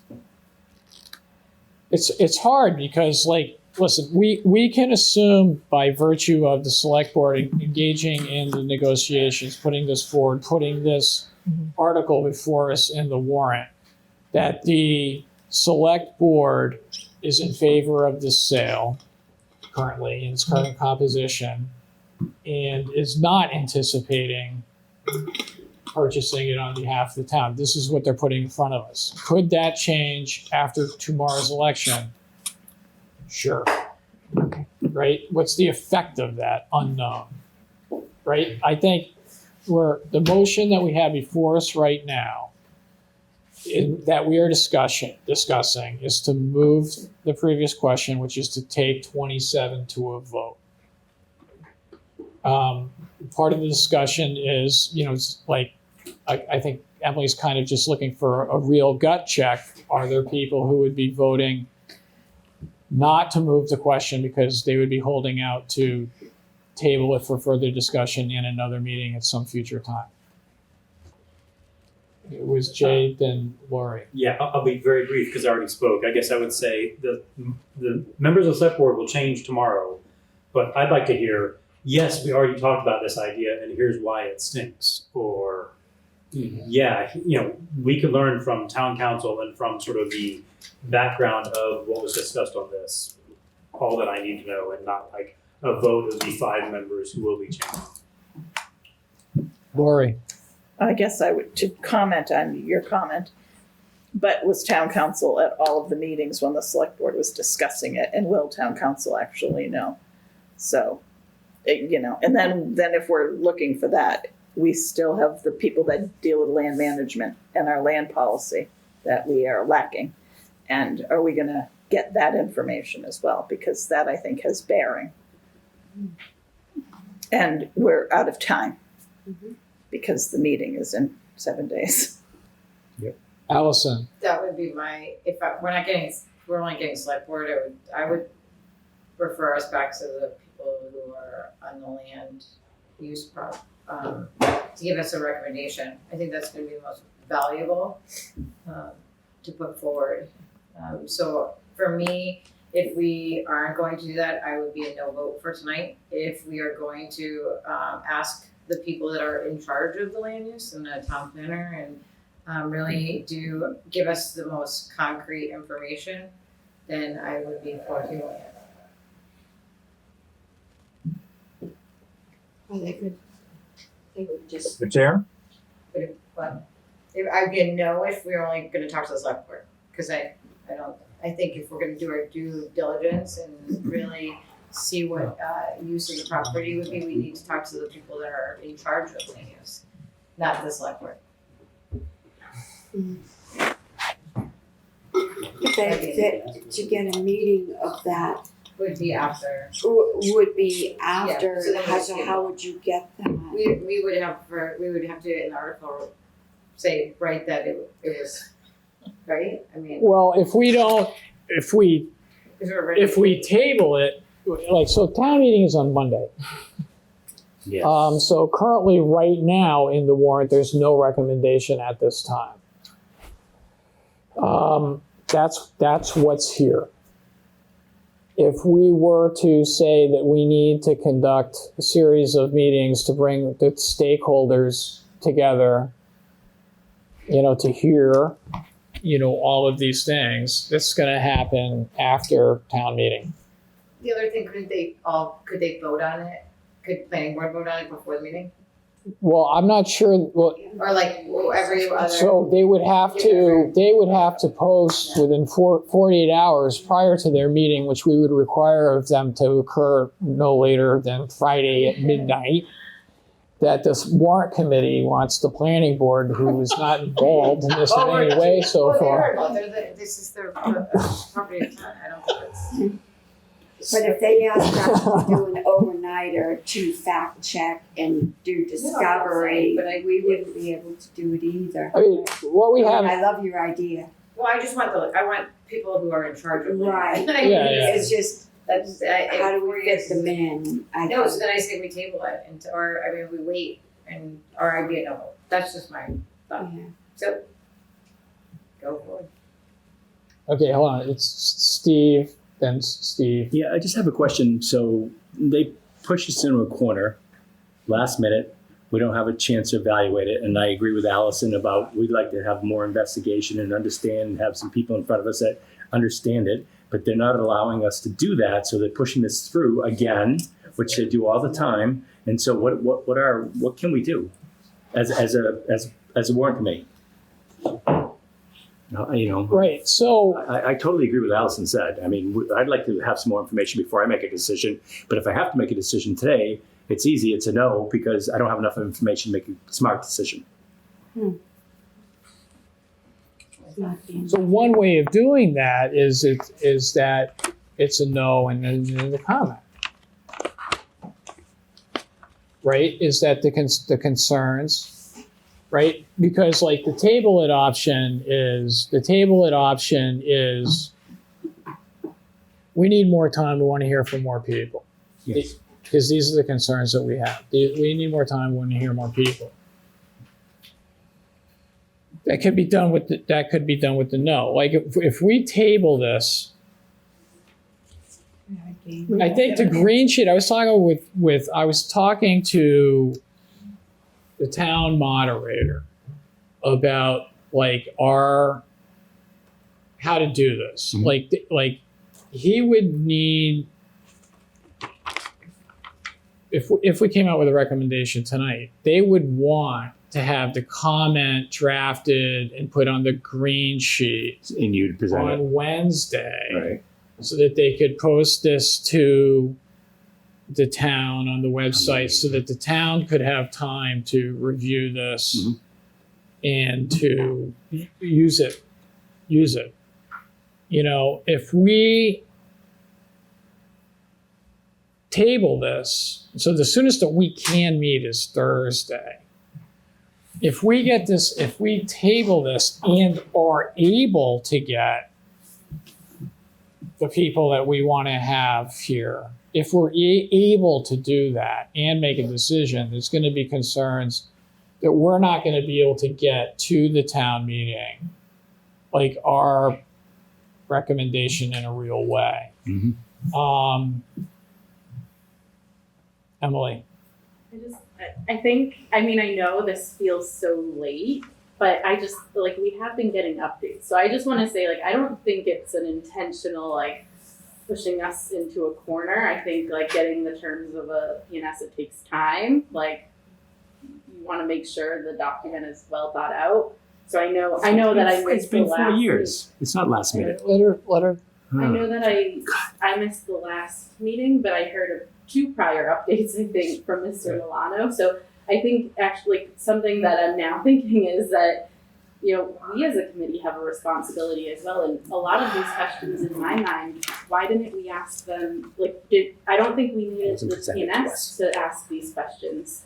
If we had wanted to explore like the town's potential interests, that doesn't feel like something that had to wait. And again, I don't think there's any ill intent, but I think equally like that is a question that we could have asked sooner. And I think like we need to take ownership of that as well, that there would have been more time if we had asked this back when Mr. Milano made the first presentation. And like, we knew this was coming. We knew that there was a PNS being worked out. I mean, we also know with Bonbon, like things can happen, things can change. In this case, things proceeded kind of as we were told. So that's just front of mind for me right now, that like, this is something we probably could have requested earlier. And again, I don't think there's any ill intent in it not being asked earlier. But yeah, we are where we are with when town meeting starts. I think that, Emily, it's true, is that we did have basically this presentation without the PNS. It was not that long ago. I think because we knew that this was coming. We had the presentation. We just didn't have the PNS. I think that my sense is, just from what we're hearing, some of these questions, they're fair assumptions at this time. Like the select board's not, the current select board doesn't want to buy the town, or doesn't want to buy the library. They've signed the PNS to sell it. we've heard from other parts of the town that they're not interested in it. It sounds like if we were going to do something other than sell it to the Discovery School, what I've heard articulated here at the Warrant Committee is that the town buys it and continues to rent it to the Discovery School. So, I mean, if that was the intent of the Warrant Committee, that could be effectuated by a no vote and a comment that states as such. Lori. So I do agree with you, Emily. I think that we have known that this is coming. And for me personally, when Jay, like this kid, I think we met on 3/1. So we hadn't gone through all of the budgets. We hadn't had any of the free cash conversations. We didn't know we had $4.5 million in free cash. We didn't know everything that we know today. I think in the last 6 weeks, 7 weeks, we've learned a lot more. And Jay said at that meeting, we should not sell. Why are we not selling? This is land. We have it. And what are we talking about? And I think I was focused on, the intent of, following the intent of the will, the trust. We do need to sell it, but it never crossed my mind to buy it, have the town buy it. That wasn't even in the realm of possibility. It was, we shouldn't sell it. We should hold on to it. But the holding on to it meant that the library trustees would be holding on to it in reality, right? But what the intent is for the library trustees, if it's not going to be a library, to have the cash from the sale of the building in order to fund the library. So this is like a new idea that I feel like has just come onto the table, which is very different than just the same, sell it or not sell it. It's the town buy it. Okay, so the motion on the table that has been made and seconded was to move the question, which is to take 27 to a vote. Okay? So the question is the motion is, do we take 27 to the vote? Are we ready to vote on the motion? Not hearing anybody say we're not ready to vote on the motion. Madam Clerk, would you do a roll call vote, please? Sure. Emily? If you could come back to me. Henny? No. So JJ? No. Steve Geister? I'm confused. I'm voting yes, meaning we want to. If you vote yes, you're voting to go to the vote. I'm confused. Go to the vote. You're not voting. Move the question. Remove the question. Your motion to move the question. That if So you you vote yes, then in the passes, we would be voting on the article. Yes. Tom? Yes. Lori? Yes. Allison? Yes. Jareen? No. Amanda? Yes. Judy? Yes. Steve Rhines? Yes. Jay? No. Ellen? No.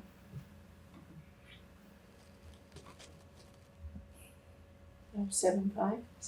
Okay, I concur. So the motion to move the question carries. So then we are going to move to vote on Article 27 to see if the town will vote to authorize select board. Emily has her hand up. Can I make a motion then? Emily is making a motion. Right, then I will make a motion that we recommend authorize the town. Okay, so Emily has made a motion. Seconded by Jay. to recommend to town meeting to authorize the select board to sell former Kidder Branch Library. So if you vote yes, you're voting to sell the Kidder Branch Library. Does anyone have any questions about that? Okay. The motion has been made and seconded to sell the library. Madam Clerk, would you please conduct a roll call vote? Emily? Yes. O'Henny? Yes. JJ? No. Steve Geister? No. Tom? No. Lori? No. Allison? Jareen? Yes. Amanda? Yes. Judy? No. Steve Rhines? No. Jay? Yes. Does not carry, 5-7? I concur by a vote of 7 noes to 5 yeses. The motion to sell the library refer to Article 27 of the warrant does not carry. It would be the warrant committee's recommendation that it not be sold. Steve. So will you present that at town meeting? I don't know the logistics. Right, so I'm gonna ask for help in drafting the comment. We can talk about that after the meeting. I will probably, I'm gonna need assistance with that. But yeah, so what will happen is that we will green sheet this. Okay. And that we will present to the town moderator a comment. So we'll have to get this together. And that will go to the town. I think that what we would do, we will need to be clear to the town, the concerns that the prevailing noes had with regards to the sale.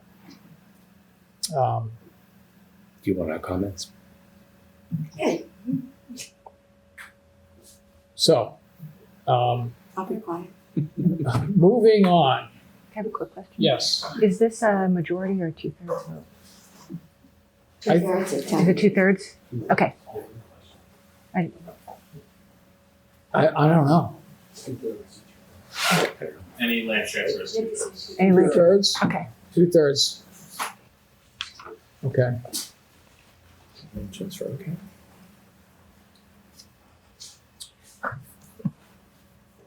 Next agenda item is the minutes.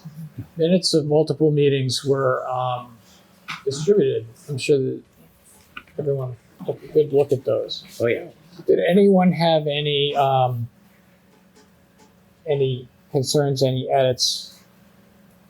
Is there anyone who would like to make a motion to adopt the minutes? Make a motion to adopt the minutes. Madam Clerk, can you please state specifically which minutes we're referring to? Yes, January 11th, January 18th, January 31st, February 6th, February 13th, March 1st, March 6th, March 8th, March 13th, and March 15th, all of 2023.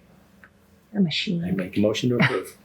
Steve makes a motion to approve. Second. Amanda seconds. Can we please do a roll call vote? Sure. Emily? O'Henny?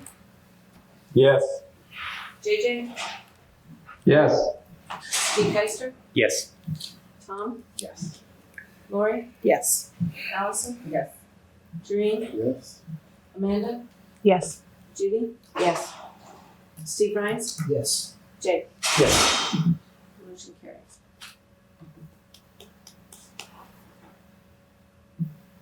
Okay. Allison, I think I was a little snippy with you before, and I'm sorry for That's that. okay. Thank you. I apologize. sometimes I have my humor is, sorry.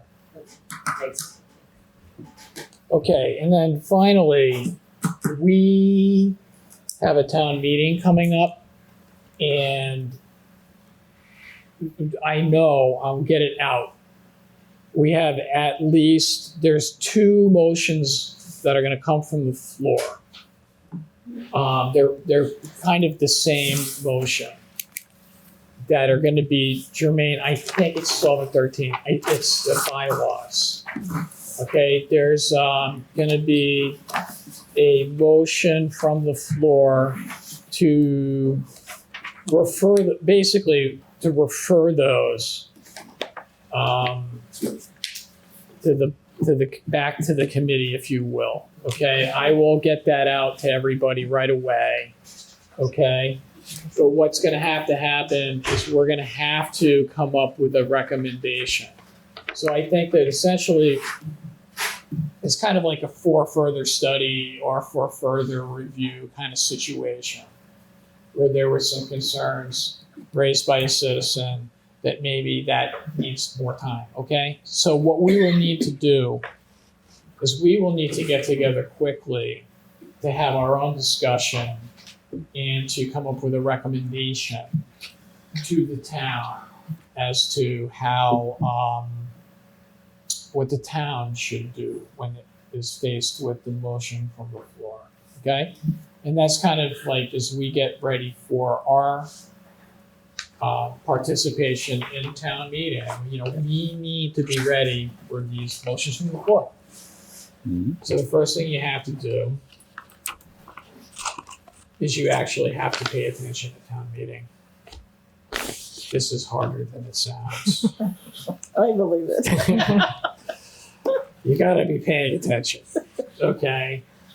And so one of the things that we can all do is we can help each other pay attention by kicking each other under the table. Like if something starts to happen, right? You get the sense, you can get the sense that something's up, things are brewing. When you get the sense that something's up, things are brewing, kick the sleeping person next to you, and then because when it happens, it happens. And the town needs us to be able to come to a recommendation quickly, right? Mm-hmm. So let's please, we're gonna, for Mr. Hiss hopes that we can be done in 4. 4 meetings. Yeah. Yep. Yeah. We think that 31 is gonna be a whole night. Yeah, for I thought you meant 31 days. I was like, what? Yes. Yeah, so land swap could be a whole night. Yeah. Right? So, okay, so can we please be there ready to go at 7? Because I might have something, right? I might have something, like I might have a citizen we know a citizen is gonna make a petition from the floor.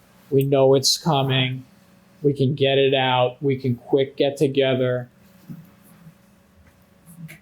Lori, We had met at 6:30, didn't we, previous? should we do that, meetings? 6:30? Well, That's a good idea. We might as well. Yep.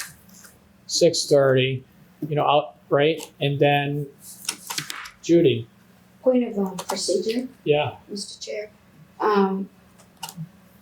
So we may have to vote on something. Do we need to have a posted agenda for each night that we convene at 6:30 in case we're needed? We do. So what's going to happen is, it's interesting. There's we will post our warrant committee meeting, and we will have like a generic town meeting agenda. Is that we will have a warrant committee meeting that allows us to meet, at 6:30 on our own to conduct our affairs.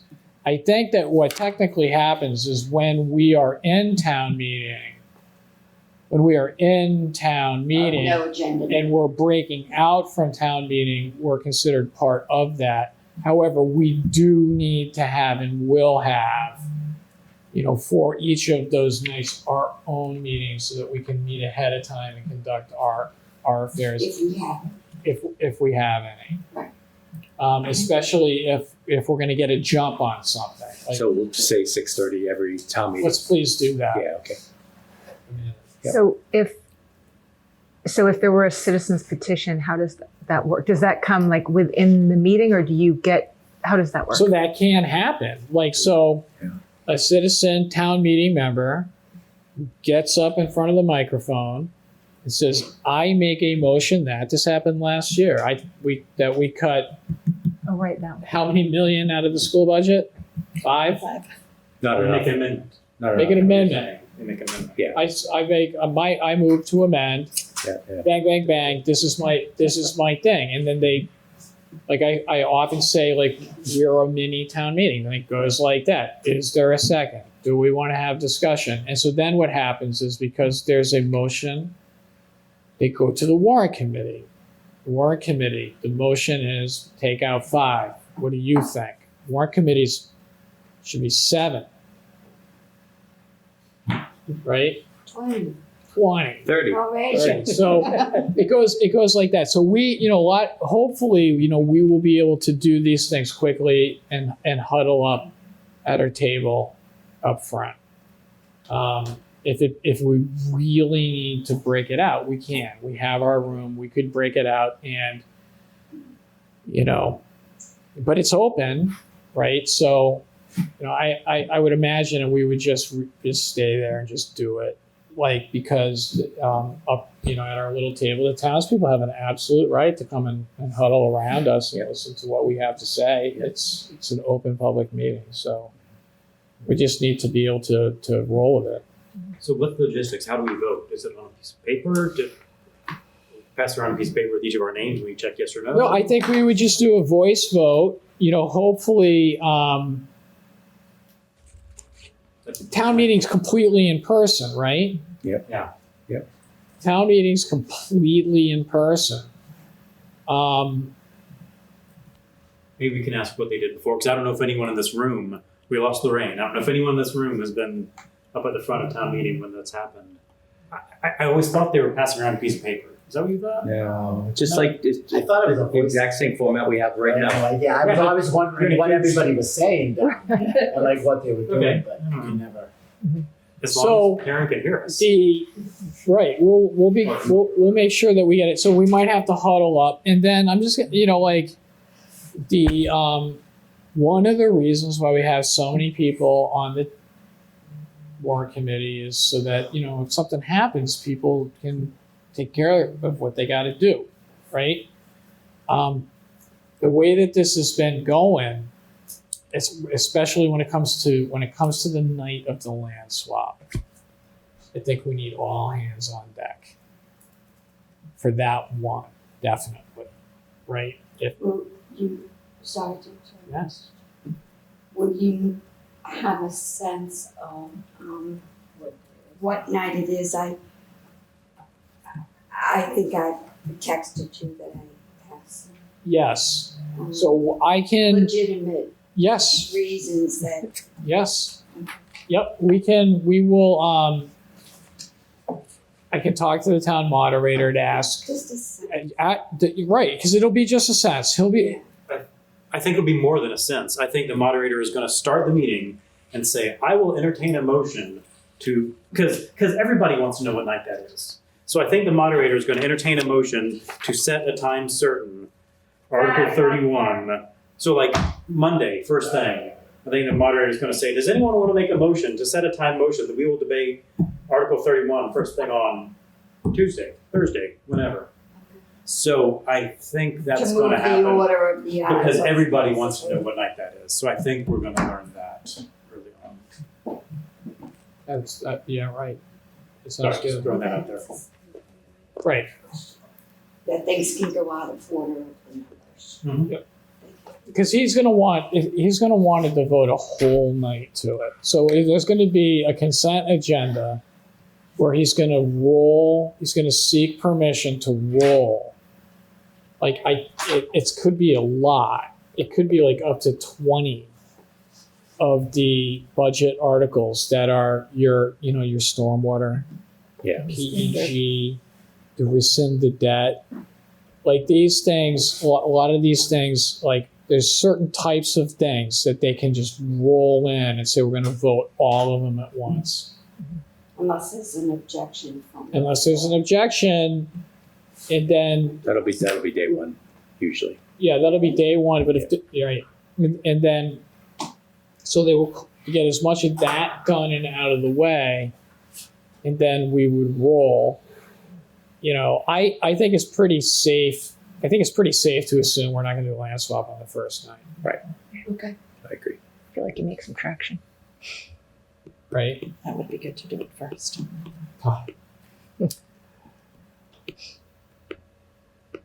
Okay, so that's that. I think that's pretty much it.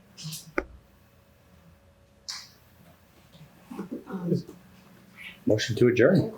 Second. Hold on, Tom? Oh, wait, you want to say something? So are you gonna email the committee to figure out what to do Monday night? Yes. How are we reporting here at 6:30? So it's, At the high school. it will be 6:30 high school. There will be more to follow, but that's it, okay? And would it be in the upstairs or would it be in the room? We will start off downstairs, our room downstairs. Pizza and caviar there. Ugh. All right, No anchovies in the That's it. there's a motion to adjourn. Motion to adjourn. Is it seconded? Shereen, any objections? Nope. We are adjourned unanimously.